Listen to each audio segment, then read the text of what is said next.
Et le problème que nous avons en Afrique, c'est que lorsque les dominateurs sont arrivés depuis les peuples de la mer qui ont envahi l'Égypte antique, il y a 3000 ans, qui ont commencé par conquérir l'Afrique, et cette suite logique de conquête a abouti à l'Afrique que nous connaissons aujourd'hui, c'est que le dominateur, quand il est arrivé, il a d'abord pris la possession physique du territoire africain. Et c'est de cette possession-là que découlent les institutions, c'est-à-dire la destruction de la royauté africaine, des régimes africains, l'économie africaine, la religion africaine, la spiritualité africaine, l'économie africaine, pour pouvoir mettre en place de nouvelles structures et de nouvelles institutions qui aujourd'hui conditionnent l'Afrique.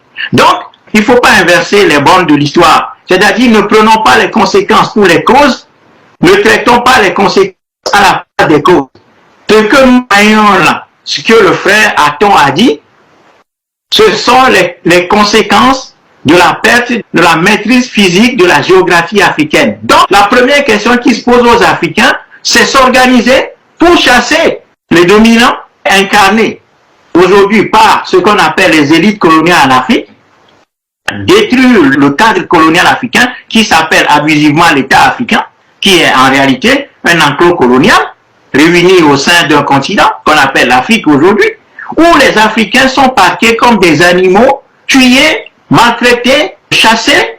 Quand vous voulez résister, on vous chasse. Vous ne pouvez pas faire la décision en Afrique si vous n'avez pas subi la transformation par le biais de l'école coloniale, c'est-à-dire que l'Africain aujourd'hui qui fait l'histoire en Afrique, c'est pas l'Africain qui vient de la matrice africaine, c'est l'Africain qui vient de la transformation mentale imposée par un système de domination à travers l'école, l'église, la religion et tout ce que vous dites.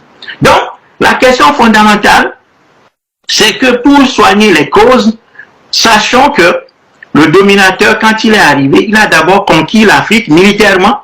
Il a détruit toutes les institutions pour pouvoir recréer l'Afrique à son image et dans son intérêt.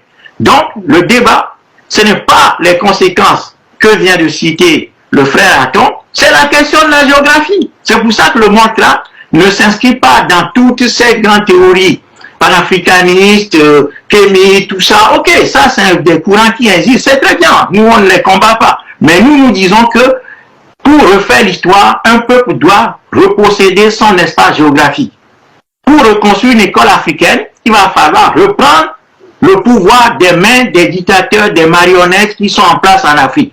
Pour pouvoir reconstruire la religion africaine, réformer le système scolaire, il va falloir arracher l'Afrique des mains de ceux qui la gouvernent aujourd'hui.